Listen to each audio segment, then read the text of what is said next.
या अक्षय तृतीयाला आपल्या शमशान भूमीमध्ये पिंपळाचं झाड लावा. ज्यांना शक्य होईल त्यांनी पिंपळाचं झाड लावा. ज्यांना झाड लावणं शक्य झालं नाही तर शमशान भूमीमध्ये असणाऱ्या पिंपळाच्या झाडाला घागर बांधा. पण एक गोष्ट सांगू तुम्हाला, शमशान भूमीमध्ये पिंपळाच्या झाडाला घागर बांधायला गेले तर लोक म्हणेन हे काहीतरीच करू राहिलेत, एका भूत्याला प्रसन्न करतं काय माहिती. आता ते शक्य नसेल तर तुमच्या परिसरामध्ये कुठं पिंपळाचं झाड असेल ना, त्या पिंपळाच्या झाडाखाली अशी गळती बांधा, जशी महादेवाच्या पिंडीवर बांधतो तशी, आणि तिला थोडंसं छिद्र पाडा. छिद्रमध्ये थेंब थेंब थेंब थेंब जेवढे थेंब गळल ना, तुमच्या असंख्य पिढ्या जे अतोत्प्यात्मे त्यांना शांती मिळेल, मोक्ष मिळेल त्यांना. ते थेंब थेंब पडल्यात इतका मोठा प्रभाव येतो. पितरांना पाणी देताना मात्र मातीच्या घागरींना पाणी देतात. तशा पद्धतीनं मात्र या मातीच्या घागरीने मात्र त्यांना पाणी द्यायचंय, तो विधी केराच. पण तुम्हाला आता ज्या टप्प्यामध्ये सांगितलं ना, तुम्हाला 10:30 वाजेपासून 2:30 वाजेच्या आतमध्ये जी पितर बाधा सांगितली आपली असू कोण, या पितरांची जसं मात्र काय म्हणलं आपण, दही अंडी फोडली तर दही अंडीचं खापर मात्र तुमच्या पिठाच्या डब्यात जर ठेवलं ना तर त्याला कीड लागत नाही, पीठ कडू होत नाही, आणि पिठाला चटकी चुटकी सुद्धा मात्र काही करू शकत नाही. पण आज पाहिलं आम्ही कधी कधी दही अंडी फोडली का त्याचा काला काढून घेत, दही अंडीचं ते खापर ते मटकच त्याच्या पाठीमाग. काय फायदा झाला त्याचा माहितीच नाही ना हो. प्रसिद्ध कीर्तनकारी मोठे मोठे त्यांना पण माहिती नाही ह्या गोष्टी, फक्त काला काढून घ्यायचा आणि खापर. मग काय फायदा आहे त्याचा सांगा ना. ते खापर मिळत नाही, मिळत एवढं एवढं खापर नाही सठवा. पीठ चाळणीत आलं का पुन्हा डब्यात टाका. तुम्ही अनुभव का, पीठ कधी कडू होणार नाही, पिठात आळ्या पडणार नाही, सुरमा. आणि पिठाची भाकर मात्र असं खाल्ल्यानंतर लवकर मात्र असं नाही होणार, भूक लागेल चटकन पटकन, म्हणजे चटकाला चुटका. आता जळून आणलं हो, आता संपलं ना ती. अशी अशी भूक लागते, असं जेवलं का अशी भूक लागते. म्हणून त्याच्याकरता पितर बाधा जाण्याकरता आता एकाला विचारलं, म्हणलं का हो ते आखायचे ते घागरीची पूजा का म्हणून करतो. ते म्हणलं पुढं उन्हाळ्याचे दिवस आहे ना, मग गार पाणी प्यायला लागतं का नाही, म्हणून गार पाण्यासाठी ती घागरीची पूजा करते. एकाला म्हणलं सण का म्हणून येतं.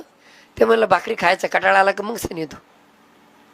भाकरी खायचा कटाळा आला का मग सण येतो. हे नाही, पितर बाधा नष्ट होण्याकरता आपल्याला पितर बाधा असेल ना, ती घागर असते मोठी आणि त्याच्यावरती असतं गाडगं एक गटासारखं. गटाला मांडतो ना, ते गट बसवते का तुमच्याकडं, बसत ते गटाला गाडगा असतं का ते गट. मग आजचा सूर्यनारायण उगवल्यापासून तो उद्याचा सूर्यनारायण उगेपर्यंत त्या छोट्या घाटाच्या गाडग्यानंच पाणी प्यायचं. पण एक आहे, जोपर्यंत घागरीची पूजा होत नाही तोपर्यंत पाणी प्यायचं नाही, आणि तिथून पुढे मात्र दुसऱ्या दिवशी सूर्यदेवगीपर्यंत त्या घागरीनंच पाणी प्यायचं. अशी घागर रिकामी झाली काशी भरून द्यायची, म्हणजे पितर बाधा जाते. त्याची 6 प्रकारची विधी आहे त्या दिवशी, का त्या दिवशी पितर बाधा संतुष्ट होईल, म्हणजे पितर बाधा नष्ट होईल आणि पितर संतुष्ट होते तुमच्या.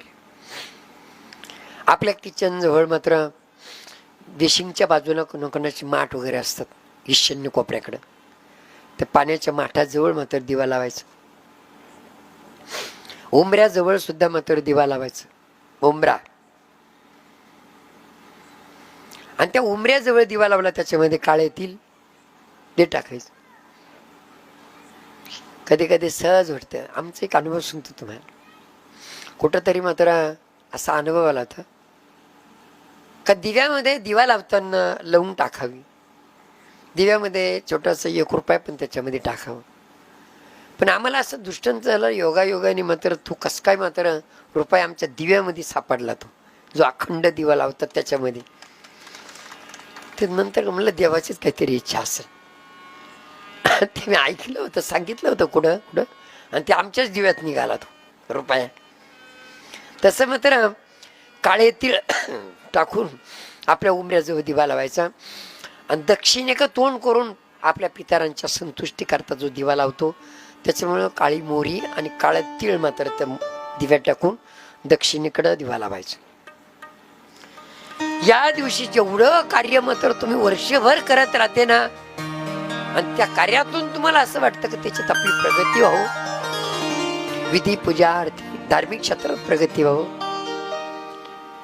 शेती व्यवसायामध्ये प्रगती व्हावं. एखाद्याकडे मात्र पैसे राहिले तर पैसे, लक्ष्मीपूजन जसं पैशाची पूजा करतात, सोनं चांदी घेणं खरेदी करणं, या सगळ्या गोष्टी मात्र या ठिकाणी करतात. आणि या अक्षय तृतीयेच्या मुहूर्तावरती तुम्ही जे दान द्याल ना, ते दान अक्षय राहील, त्याचा कधी नाश होत नाही. मग अन्नदान राहील, पैसे दान राहील, आर्थिक मदतीच्या दृष्टिकोनातून चांगल्या ठिकाणी दान करा. जे जे दान दिलं ते दान अक्षय, त्याचा कधी नाश होत नाही. तुळशीला पाणी घातलं, तुळशीची पूजा केली, सकारात्मक ऊर्जा आपल्या घरामध्ये राहते. सोनं नाणं खरेदी केलं, लक्ष्मी आपल्यावरती प्रसन्न राहते. सोनं नाणं दान केलं, लक्ष्मी आपल्यावरती प्रसन्न राहते. अन्नदान केलं, अन्नपूर्णा माता आपल्यावरती संतुष्ट राहते. आणि गाईला गोळ आणि तीळ मात्र खाऊ घातलं तर पितृदोष नष्ट होतात. देवाच्या समोर निरंजनी दिवा लावला, दिव्याने मात्र हर प्रकारचे संकट टळतात. आपल्या परिवारातील मात्र आपला कार्यकर्ता जो घरातला आहे त्याचं आयुष्य वाढतं. अन्नदानाच्या सेवेने मात्र खूप पुण्य मिळतं आणि यश, आरोग्य आणि शांती लाभते आणि आपल्या परिवारात येणारे संकट मात्र टळतात. या दिवशी मात्र तुम्ही विधी पूजा याचा मात्र पाठ करू शकतात. श्री सूक्ताचा पाठ जर केला तर तुमच्यावरती कर्ज मिटण्याचा संभव, लक्ष्मी तुमच्याकडे येण्याचा संभव असतो. धन प्राप्तीसाठी मात्र हा प्रभावी उपाय. सप्तधान्य 7 प्रकारचे धान्य आपण जर दान केले, 7 प्रकारचे धान्य कोणते? हरभरा, गहू, मठ, मूग, बाजरी, ज्वारी असे 7 धान्य जर दान केले तर त्याच्यामध्ये चांगल्या पद्धतीचं आरोग्य लाभतं. तुम्ही कधीच पाहिलं असेल, जुने लोक असतात पहा, सप्ते धान्याचा उतारा काढतात. उतारा म्हणजे असं कपडा घेतात, कपडा, त्या कपड्यामध्ये 7 गाठी मारतात आणि प्रत्येक गाठीमध्ये एक धान्य, प्रत्येक गाठीमध्ये एक धान्य, एकात बाजरी, एका दुसऱ्या गाठीमध्ये गहू, दुसऱ्या गाठीमध्ये तांदूळ, मठ, मूग, अशा पद्धतीनं 7 धान्याचे ते एका कपड्याला गाठी मारून आणि ती त्याच्या अंगावरून असं उलट उतरून ते ठेवून देतात. त्याला म्हणतात उतरवणं करणं. तर असं उतरवणं केलं तर त्याला आरोग्य लाभतं. आणि असंच मात्र थोडं थोडं आचर पावशर काय तुमच्या परिस्थितीने जेवढं तुम्हाला 7 धान्य दान देता येईल त्याच्यातून जी आजारी व्यक्ती त्यांच्या हाताने दान करा, चांगल्या पद्धतीचं आरोग्य लाभेल. त्या पद्धतीनं आपल्याकडं कदाचित मात्र शंख असतो, शंख ठेवून शंखामध्ये पाणी भरून ठेवलं आणि आपली सगळी पूजा बिजा झाली तर ते पाणी मात्र साऱ्या घराच्या परिसरात आजूबाजूला शिपडा. तर त्या ठिकाणी आसुरी शक्ती म्हणजे जी पाय मागवणारी शक्ती, त्या शक्तीचा प्रभाव पडत नाही. त्या पद्धतीनं आपल्या घरामध्ये लक्ष्मीची पूजा होत नाही, लक्ष्मीची पूजा होत नाही.